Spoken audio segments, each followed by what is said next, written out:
ಶ್ರೀ ಗಣಪತಿ ಶಾರದಾ ಗುರುಭ್ಯೋ ನಮಃ. ಕೂಜಂತಂ ರಾಮರಾಮೇತಿ ಮಧುರಂ ಮಧುರಾಕ್ಷರಂ ಆರುಹ್ಯ ಕವಿತಾ ಶಾಖಂ ವಂದೇ ವಾಲ್ಮೀಕಿ ಕೋಕಿಲಂ. ಶ್ರೋತೃಗಳಿಗೆ ಶ್ರೀ ಚಾಮರಾಜೋಕ್ತಿ ವಿಲಾಸವೆಂಬ ಕನ್ನಡ ರಾಮಾಯಣದಲ್ಲಿ ರಾಮಾಶ್ರಮದ ವೃತ್ತಾಂತ ಎಂಬ ಬಾಲಕಾಂಡದ 23ನೆಯ ಅಧ್ಯಾಯಕ್ಕೆ ಸ್ವಾಗತ. ವಿಶ್ವಾಮಿತ್ರ ಋಷಿಗಳು ರಾಮ ಲಕ್ಷ್ಮಣರನ್ನು ಕಾಡಿಗೆ ತಮ್ಮ ಆಶ್ರಮಕ್ಕೆ ಕರೆದುಕೊಂಡು ಹೋಗುತ್ತಾ ಮಾರ್ಗ ಮಧ್ಯದಲ್ಲಿ ಭವಿಷ್ಯದಲ್ಲಿ ಅವರು ಎದುರಿಸಬೇಕಾಗಿರುವ ಎಲ್ಲ ಸಂದರ್ಭಗಳನ್ನು ನೆನೆಸಿಕೊಂಡು ತ್ರಿಕಾಲಜ್ಞರಾದ ವಿಶ್ವಾಮಿತ್ರರು ಭವಿಷ್ಯದಲ್ಲಿ ಅವರ ಉಪಯೋಗಕ್ಕೆ ಬರುವಂತೆ ಬಲ ಅತಿಬಲ ಎಂಬ 2 ಮಂತ್ರಗಳನ್ನು ಉಪದೇಶಿಸುತ್ತಿದ್ದಾರೆ. ಮಂತ್ರದ ಪ್ರಭಾವದಿಂದ ಅವರು ಎಷ್ಟು ದೂರ ನಡೆದರು, ಎಷ್ಟು ಮಾರ್ಗ ನಡೆದರೂ ಕೂಡ ಅವರಿಗೆ ಮಾರ್ಗಾಯಾಸವೂ ಆಗುವುದಿಲ್ಲ. ಬಳಲಿಕೆಯಾಗಲಿ ಬಾಯಾರಿಕೆಯಾಗಲಿ ಹಸಿವಾಗಲಿ ಸಂಭವಿಸುವುದಿಲ್ಲ. ಅಂದರೆ ಆ ಎಲ್ಲದನ್ನು ಮಾರ್ಗಾಯಾಸವನ್ನು ಬಳಲಿಕೆಯನ್ನು ಹಸಿವನ್ನು ಸಹಿಸಿಕೊಳ್ಳುವಂತಹ ಶಕ್ತಿ ಅವರ ದೇಹದಲ್ಲಿ ಉತ್ಪನ್ನವಾಗುತ್ತದೆ. ಮುಂದೆ ಅವರು ವನವಾಸ ಮಾಡಲಿರುವರು. ಆ ಸಂದರ್ಭದಲ್ಲಿ ಇದು ಅವರಿಗೆ ಅವಶ್ಯಕ ಎಂಬುದರ ಅರಿವಿರುವ ವಿಶ್ವಾಮಿತ್ರರು ಈಗಿನಿಂದಲೇ ಅವರನ್ನು ಭವಿಷ್ಯದ ದಿನಗಳಿಗೆ, ಪ್ರತಿಯೊಬ್ಬ ಗುರುವು ಭವಿಷ್ಯದ ದಿನಗಳಿಗೆ ಶಿಷ್ಯನನ್ನು ತಯಾರು ಮಾಡುತ್ತಿದ್ದಾರೆ. ಯಾವ ತಂದೆ ತಾಯಿಗಳು ನಿಜವಾದ ದೃಷ್ಟಿಯಿಂದ ಭವಿಷ್ಯಕ್ಕಾಗಿ ತಮ್ಮ ಮಕ್ಕಳನ್ನು ಬೆಳೆಸುವುದು ಸಾಧ್ಯವಿಲ್ಲ. ಅದು ಗುರುಗಳಿಂದ ಮಾತ್ರವೇ ಸಾಧ್ಯ. ಆ ರಾತ್ರಿಯ ಸಮಯದಲ್ಲಿ ಸದಾ ಹಂಸತೂಲಿಕಾ ತಲ್ಪದಲ್ಲೇ ಮೆತ್ತನೆಯ ಹಾಸಿಗೆಯ ಮೇಲೆ ಮಲಗುವಂತಹ ರಾಮ ಲಕ್ಷ್ಮಣರು ಸರಯೂ ನದಿಯ ತೀರದಲ್ಲಿ ಹುಲ್ಲು ಹಾಸಿನ ಮೇಲೆ ವಿಶ್ವಾಮಿತ್ರರು ಹೇಳುತ್ತಿದ್ದ ಪುಣ್ಯ ಕಥೆಗಳನ್ನು ಕೇಳುತ್ತಾ ಮಲಗಿದ್ದಾರೆ. ರಾತ್ರಿ ಅವರಿಗೆ ಕ್ಷಣದಂತೆ ಕಳೆದು ಹೋಗಿದೆ.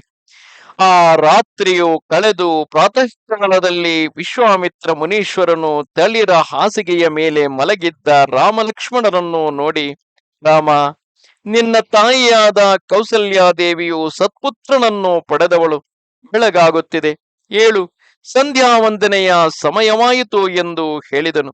ಈ ಶ್ಲೋಕ ಬಹಳಷ್ಟು ಜನರಲ್ಲಿ ಬಾಯಿಪಾಠವಾಗಿರುವಂತೆ ಕೌಸಲ್ಯ ಸುಪ್ರಜಾರಾಮ ಪೂರ್ವ ಸಂಧ್ಯಾ ಪ್ರವರ್ತತೆ ಉತ್ತಿಷ್ಟ ನರಶಾರ್ಧೂಲ ಕರ್ತವ್ಯಂ ದೈವಮಾನ್ಹಿಕಂ ಎಂಬುದಾಗಿದೆ.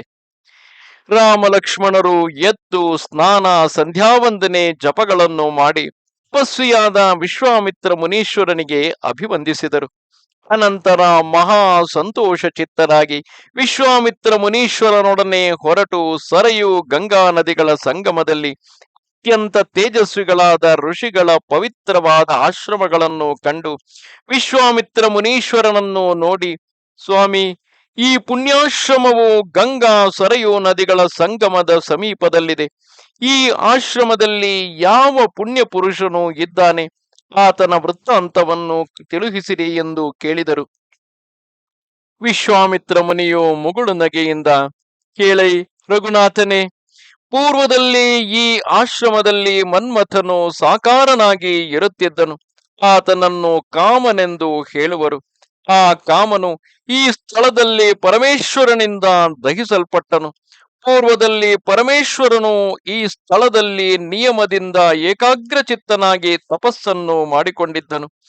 ಅವನು ಪಾರ್ವತೀ ದೇವಿಯನ್ನು ವಿವಾಹವಾಗಿ ಸಮಸ್ತ ದೇವತೆಗಳನ್ನು ಕೂಡಿಕೊಂಡು ಹೋಗುತ್ತಿರುವ ಸಮಯದಲ್ಲಿ ಮನ್ಮಥನು ಆತನನ್ನು ಕೆಣಕಿದನು.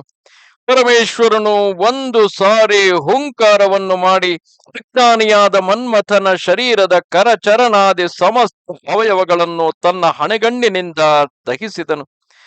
ಆ ಮಹಾತ್ಮನ ಕೋಪದಿಂದ ಸಮಸ್ತ ಅಂಗಗಳು ದಗ್ಧವಾಗಿ ಶರೀರವಿಲ್ಲದವನಾದ್ದರಿಂದ ಮನ್ಮಥನು ಅನಂಗನೆಂಬ ಹೆಸರನ್ನು ಪಡೆದನು. ಪರಮೇಶ್ವರನ ಕ್ರೂರ ದೃಷ್ಟಿಯಿಂದ ಶರೀರವನ್ನು ಬಿಟ್ಟ ಮನ್ಮಥನ ಆಶ್ರಮವಾದ ಇದು ಮಹಾ ಪವಿತ್ರವಾದದ್ದು. ಈ ಮನ್ಮಥಾಶ್ರಮದಲ್ಲಿರುವ ಸಮಸ್ತ ಋಷಿಗಳು ನನ್ನಲ್ಲಿ ಶಿಷ್ಯರ ಹಾಗೆ ನಡೆಯುತ್ತಿರುವರು.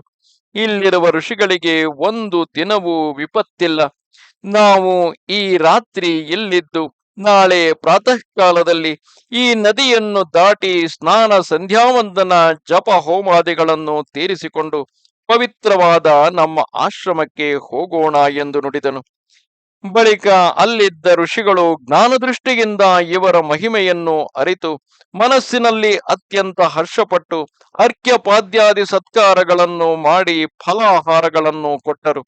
ವಿಶ್ವಾಮಿತ್ರ, ರಾಮ, ಲಕ್ಷ್ಮಣರು ಅವರ ಸತ್ಕಾರವನ್ನು ಪಡೆದು ಮನೋಹರವಾದ ಪುಣ್ಯ ಕಥೆಗಳನ್ನು ಹೇಳುತ್ತಾ ಅಲ್ಲಿದ್ದ ಋಷಿಗಳಿಗೆ ಶ್ರವಣಾನಂದವನ್ನು ಮಾಡುತ್ತಲಿದ್ದರು.